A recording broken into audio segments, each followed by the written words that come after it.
Hello friends, welcome to world vlogs. അപ്പോൾ നമ്മളിന്ന് വന്നിട്ടുള്ളത് നല്ല ടേസ്റ്റി ആയിട്ടുള്ള ഒരു മിക്സ്ചറിൻ്റെ റെസിപ്പിയാണ്. നമ്മൾ ബേക്കറിയിൽ നിന്നൊക്കെ വാങ്ങിക്കുന്ന അതേ ടേസ്റ്റിൽ നമുക്ക് നല്ല എളുപ്പത്തിൽ പെട്ടെന്ന് തന്നെ ചെയ്തെടുക്കാൻ പറ്റുന്ന ഒരു റെസിപ്പിയാണ്. അപ്പോൾ നമുക്ക് ഇത് എങ്ങനെയാണ് ഉണ്ടാക്കുന്നതെന്ന് നോക്കാം. ഇതിന് വേണ്ടിയിട്ടുള്ള ഇൻഗ്രീഡിയൻസ് എന്തൊക്കെയാണെന്ന് നോക്കാം. അപ്പോൾ അതിനായിട്ട് നമുക്ക് 2 കപ്പ് കടലപ്പൊടിയാണ് വേണ്ടത്. അപ്പോൾ അതൊന്ന് നമുക്ക് അരിച്ചിട്ടെടുക്കണം. അപ്പോൾ അതിനായിട്ട് ഞാൻ ഇതിലേക്ക് 2 കപ്പ് കടലപ്പൊടി ഇട്ടിട്ടുണ്ട്. ഇനി ഇതിലേക്ക് അതിൻ്റെ നേർപകുതിയായിട്ട് 1 കപ്പ് അരിപ്പൊടിയാണ്, നമ്മൾ സാധാരണ ഇടിയപ്പമൊക്കെ ഉണ്ടാക്കുന്ന അരിപ്പൊടി. അതിലേക്ക് ഒരു 3 ടീസ്പൂൺ പിരിയൻ മുളക് പൊടി, അതായത് കളർ മാത്രമുള്ള മുളക് പൊടിയാണ്. ഇതിലേക്ക് ആവശ്യത്തിനുള്ള ഉപ്പും അതുപോലെ തന്നെ 1 ടീസ്പൂൺ കായപ്പൊടിയും ചേർത്തിട്ട് നന്നായിട്ട് ഒന്ന് മിക്സ് ചെയ്ത് കൊടുക്കണം. വെള്ളമൊക്കെ ഒഴിക്കുന്നതിന് മുന്നേ തന്നെ നന്നായിട്ടൊന്ന് മിക്സ് ചെയ്തെടുക്കാം. അതിനുശേഷം ഇതിലേക്ക് സാധാരണ പച്ചവെള്ളം ഒഴിച്ചിട്ട് നന്നായിട്ട് കുഴച്ചെടുക്കണം. ഒരുപാട് കനത്തിൽ വേണ്ട, കുറച്ച് ലൂസായാലും കുഴപ്പമില്ല. അപ്പോൾ നമുക്കൊന്ന് കുഴച്ചെടുത്തിട്ട് വരാം.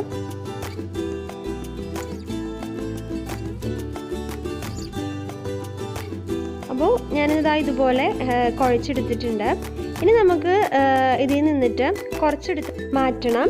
അതായത് ഇതിലേക്ക് നമുക്കൊരു ബൂന്തി ഉണ്ടാക്കിയെടുക്കാൻ വേണ്ടിയിട്ടാണ്. അപ്പോൾ ഞാനതിൽ നിന്ന് കുറച്ച് എടുത്ത് മാറ്റിയിട്ട് അതൊന്ന് വെള്ളം ഒഴിച്ചിട്ട് നമുക്ക് നന്നായിട്ടൊന്ന് ഒരു ലൂസ് ബാറ്ററി ആക്കി എടുക്കണം. അപ്പോൾ നിങ്ങൾക്കത് വേറെ വേണമെന്നുണ്ടെങ്കിൽ വേറെ ചെയ്തെടുക്കാം. ഞാനിപ്പോൾ അതിൽ നിന്ന് തന്നെ കുറച്ചെടുത്തിട്ടുള്ളൂ. അപ്പോൾ നമുക്ക് നമ്മുടെ 2 ബാറ്ററികളും ഏകദേശം റെഡി ആയിട്ടുള്ളത്. ഈ ഒരു പരുവത്തിലാണ് ഞാൻ എടുത്തിട്ടുള്ളത്. ഇനി നമുക്കിതിലേക്ക് ഒരു 6 വെളുത്തുള്ളി തൊലിയോട് ഉൾപ്പെടെ നമ്മൾ ചതച്ച് വെച്ചിട്ടുള്ളത്, അതുപോലെ കറിവേപ്പില, പിന്നെ നമ്മൾ എടുത്ത് വെച്ചിട്ടുള്ള 2 പൊടികളും, അതുപോലെ തന്നെ പച്ചക്കപ്പലണ്ടി, പിന്നെ പൊട്ടുകടല, നമ്മൾ വെറുതെ കഴിക്കുന്ന കടലപ്പരിപ്പില്ലേ, അതും. അപ്പോൾ ഇത്രയാണ് വേണ്ടത്. ഇനി നമുക്കിത് എങ്ങനെയാണ് ഉണ്ടാക്കുന്നതെന്ന് നോക്കാം. അപ്പോൾ അതിനായിട്ട് ഞാനതിലേക്ക് ഓയിൽ ഒഴിച്ചിട്ടുണ്ട്. അതിലേക്ക് നല്ല ചൂടായി നിൽക്കുന്ന സമയത്ത് നമ്മൾ ഫസ്റ്റ് തന്നെ ആ വെളുത്തുള്ളി ചതച്ചതൊന്ന് ഫ്രൈ ചെയ്ത് കോരി മാറ്റാം. അപ്പോൾ നമ്മുടെ ഈ എണ്ണയിലേക്കൊക്കെ നല്ല വെളുത്തുള്ളിയുടെ ഫ്ലേവർ വരും. അപ്പോൾ നമുക്കത് നന്നായിട്ട് മൊരിഞ്ഞിട്ട് അതൊന്ന് എടുത്ത് മാറ്റാം. അതിനുശേഷം അതുപോലെ തന്നെ കറിവേപ്പില ഒന്ന് ഫ്രൈ ചെയ്തിട്ട് മാറ്റാം. അതുപോലെ നമ്മൾ ഈ ഉള്ള എല്ലാ സാധനങ്ങളും ഒന്ന് ഫ്രൈ ചെയ്തിട്ട് മാറ്റണം.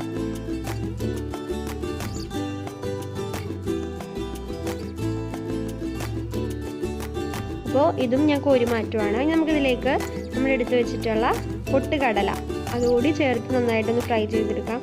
അപ്പോൾ ഒരുപാട് ബ്രൗൺ കളറൊന്നും ആവണ്ട, ജസ്റ്റ് ഒന്ന് കളർ മാറി വരുമ്പോൾ തന്നെ നമുക്കിതിൽ നിന്ന് കോരിയെടുക്കാൻ പറ്റും. അപ്പോൾ ഇതും ഞാൻ കോരി മാറ്റുവാണ്. അത് ഈ ഒരു കളറ് വന്നാൽ മതി കേട്ടോ, ഒരുപാട് കളർ വ്യത്യാസം വരേണ്ട കാര്യമില്ല. നമ്മളതുപോലെ തന്നെ നമ്മുടെ പച്ചക്കപ്പലുണ്ട്, അതും കൂടി ഒന്ന് നമുക്കിതിലേക്ക് ഇട്ടിട്ട് ഒന്ന് ഫ്രൈ ചെയ്തെടുക്കാം. അപ്പോൾ ഞാൻ അതും കോരി മാറ്റുവാണ്.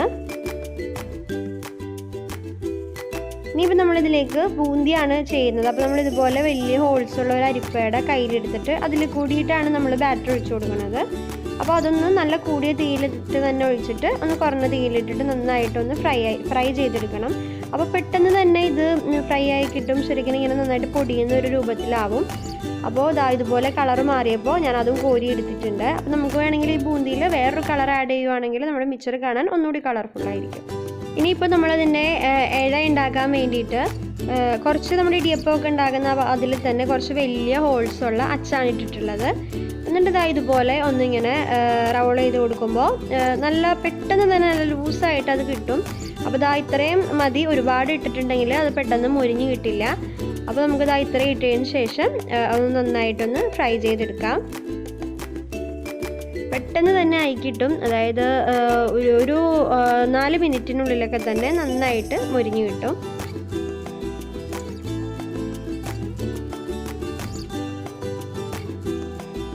അപ്പോൾ ഒന്ന് ഒരു സൈഡൊന്ന് മൊരിഞ്ഞ് വരുമ്പോൾ നമുക്കൊന്ന് മറിച്ചിട്ട് കൊടുക്കാം.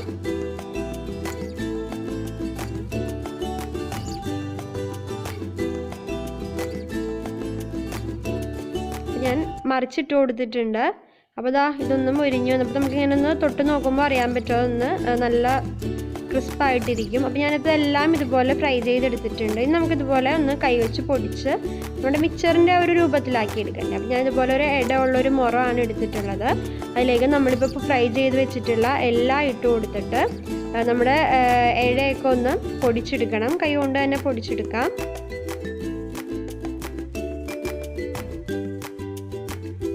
അതിനുശേഷം നന്നായിട്ട് ഒന്ന് മിക്സ് ചെയ്ത് കൊടുക്കണം. നമ്മൾ ഫസ്റ്റ് ഫ്രൈ ചെയ്ത എല്ലാ സാധനങ്ങളും ഒരുപോലെ ആവുന്ന പോലെ നന്നായിട്ടൊന്ന് കൈ കൊണ്ട് മിക്സ് ചെയ്ത് കൊടുക്കണം. ഇനി നമുക്കിതിലേക്ക് എരിവുള്ള മുളക് പൊടി ഒരു 1.5 ടീസ്പൂൺ, അതുപോലെ തന്നെ കുറച്ച് ഉപ്പ്, അതുപോലെ കുറച്ച് കായപ്പൊടി ഇത്രയും ചേർത്തിട്ട് നന്നായിട്ട് മിക്സ് ചെയ്തെടുക്കാം. അപ്പോൾ ഇത്രയേ ഉള്ളൂ നമ്മുടെ മിക്സറിൻ്റെ റെസിപ്പി എന്ന് പറയണത്. അപ്പോൾ എല്ലാവരും ഇന്ന് തന്നെ ട്രൈ ചെയ്ത് നോക്കണം. നല്ല ടേസ്റ്റാണ്. നമ്മൾ ആ കുറഞ്ഞ അളവിൽ ഉണ്ടാക്കിയിട്ട് പോലും നമുക്ക് ഇത്രയും ക്വാണ്ടിറ്റിയിൽ കിട്ടിയിട്ടുണ്ട്. അപ്പോൾ ഇനി ആരും ബേക്കറിയിൽ നിന്നൊന്നും വാങ്ങിക്കേണ്ട, നമുക്കിതുപോലെ ഉണ്ടാക്കിയിട്ട് കുട്ടികൾക്കൊക്കെ കൊടുക്കാം. അപ്പോൾ നമ്മുടെ ഈ വീഡിയോ ഇഷ്ടമായവർ നമുക്ക് ലൈക്ക് ചെയ്യണം, ഷെയർ ചെയ്യണം, കമൻറ്റ് ചെയ്യണം. അതുപോലെ തന്നെ നമ്മുടെ വേൾഡ് വ്ളോഗ് 786 എന്ന യൂട്യൂബ് ചാനൽ ആദ്യമായിട്ട് കാണുന്നവർ ഒന്ന് സബ്സ്ക്രൈബ് ചെയ്യണം.